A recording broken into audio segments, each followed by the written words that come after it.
Footnote 13, Greek, Theos epo maikanais. Footnote 14, section 12. Footnote 15, I need not examine at length the vis inertiae which is so much talked of in the new philosophy, and which is ascribed to matter, defined by experience that a body at rest or in motion continues forever in its present state till put from it by some new cause, and that a body impelled takes as much motion from the impelling body as it acquires itself. These are facts. When we call this a vis inertiae, we only mark these facts without pretending to have any idea of the inert power, in the same manner as when we talk of gravity we mean certain effects without comprehending that active power. It was never the meaning of Sir Isaac Newton to rob second causes of all force or energy, though some of his followers have endeavoured to establish that theory upon his authority. On the contrary, that great philosopher had recourse to an ethereal active fluid to explain his universal attraction, though he was so cautious and modest as to allow that it was a mere hypothesis not to be insisted on without more experiments. I must confess that there is something in the fate of opinions a little extraordinary. Descartes insinuated that doctrine of the universal and sole efficacy of the deity without insisting on it. Malebranche and other Cartesians made it the foundation of all their philosophy. It had, however, no authority in England. Locke, Clarke, and Cudworth never so much as taken notice of it, but suppose all along that matter has real, though subordinate and derived power. By what means has it become so prevalent among our modern metaphysicians? Footnote 16. According to these explications and definitions, the idea of power is relative as much as that of cause, and both have a reference to an effect or some other event constantly conjoined with the former. When we consider the unknown circumstance of an object by which the degree or quantity of its effect is fixed and determined, we call that its power, and accordingly it is allowed by all philosophers that the effect is the measure of the power. But if they had any idea of power as it is in itself, why could not they measure it in itself? The dispute whether the force of a body in motion be as its victory or the square of its velocity.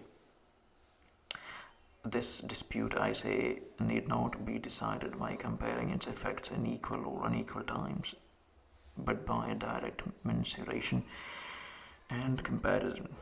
As to the frequent use of the words force, power, energy, etc., which everywhere occur in common conversation as well as in philosophy, that is no proof that we are acquainted in any instance with the connecting principle between cause and effect, or can account ultimately for the production of one thing to another. These words are, as commonly used, have very loose meanings annexed to them, and their ideas are very uncertain and confused. No animal can put external bodies in motion without the sentiment of a nisus or endeavor, and every animal has a sentiment or feeling from the stroke or blow of an external object that is in motion. These sensations, which are merely animal and from which we can a priori draw no inference, we are apt to transfer into inanimate objects and to suppose that they have some such feelings whenever they transfer or receive motion.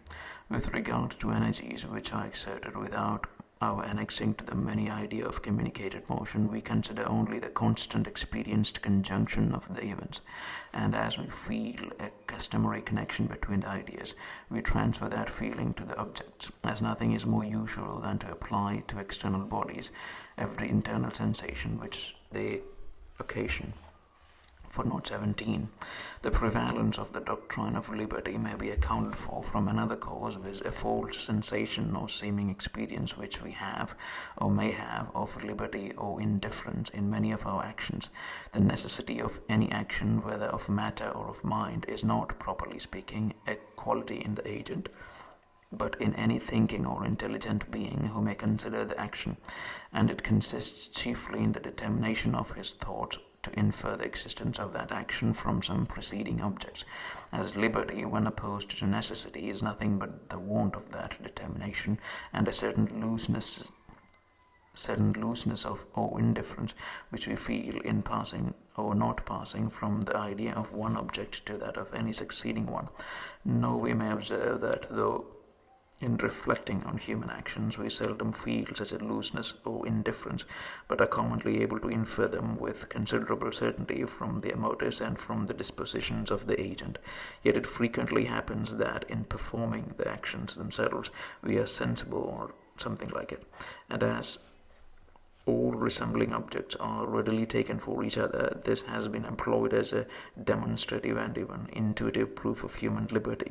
We feel that our actions are subject to our will on most occasions, and imagine we feel that the will itself is subject to nothing, because when by a denial of it we are provoked to try, we feel that it moves easily everywhere and produces an image of itself, or a validity, as it is called in the schools, even on that side on which it is not set it did not settle.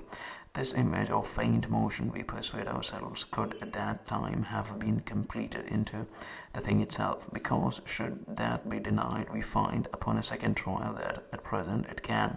We consider not that the fantastical desire of shewing liberty is here the motive of our actions, and it seems certain that however we may imagine we feel a liberty within ourselves, a spectator can commonly infer our actions from our motives and character, and even where he cannot, he concludes in general that he might, were he perfectly acquainted with every circumstance of our situation and temper, and the most secret springs of our complexion and disposition.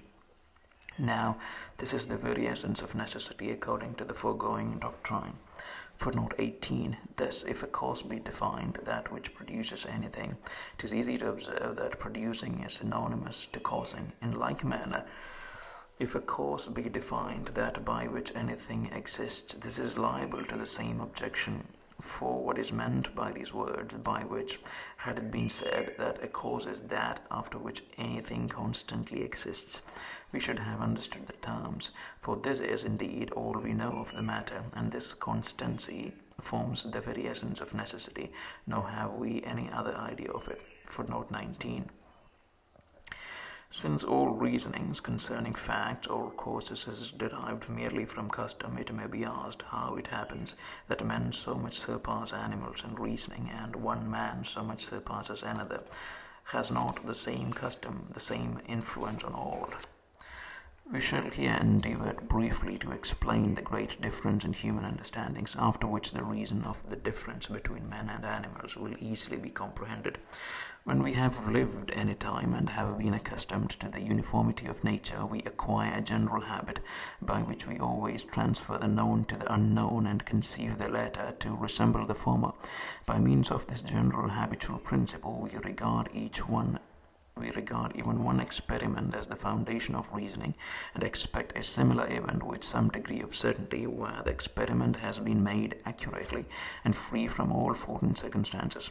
It is therefore considered as a matter of great importance to observe the consequences of things, and as one man may very much surpass another in attention and memory and observation, this will make a very great difference in their reasoning. Where there is a complication of causes to produce any effect, one mind may be much larger than another, and better able to comprehend the whole system of objects and to infer justly their consequences. One man is able to carry on a chain of consequences to a greater length than another. Few men can think long without running into a confusion of ideas and mistaking one for another, and there are various degrees of this infirmity. The circumstance on which the effect depends is frequently involved in other circumstances which are foreign and extrinsic. The separation of it often requires great attention, accuracy, and subtlety. The forming of general maxims from particular observation is a very nice operation, and nothing is more usual from haste or narrowness of mind, which sees not on all sides, than to commit mistakes in this particular. When we reason from analogies, the man who has the greater experience or the greater promptitude of suggesting analogies will be the better reasoner. Biases from prejudice, education, passion, party, etc. hang more upon one mind than another. After we have acquired a confidence in human testimony, books and conversation enlarge much more the sphere of one man's experience and thought than those of another. It would be easy to discover many other circumstances that make a difference in the understandings of men. Footnote 20. Plutarch, in Vita Catonis, footnote 21. No Indian, it is evident, could have experienced that water did not freeze in cold climates. This is placing nature in a situation quite unknown to him, and it is impossible for him to tell a priori what will result from it. It is making a new experiment, the consequence of which is always uncertain. One may sometimes conjecture from analogy what will follow, but still this is but conjecture, and it must be confessed that in the present case of freezing the event follows contrary to the rules of analogy, and is such as a rational Indian would not look for. The operations of cold upon water are not gradual according to the degrees of cold, but whenever it comes to the freezing point, the water passes in a moment from the utmost liquidity to perfect hardness. Such an event, therefore, may be denominated extraordinary, and requires a pretty strong testimony to render it credible to people in a warm climate. But still it is not miraculous nor contrary to uniform experience of the cause of nature in cases where all the circumstances are the same. The inhabitants of Sumatra have always seen water fluid in their own climate, and the freezing of their rivers ought to be deemed a prodigy. But they never saw water in Muscovy during the winter, and therefore they cannot reasonably be positive what would there be the consequence.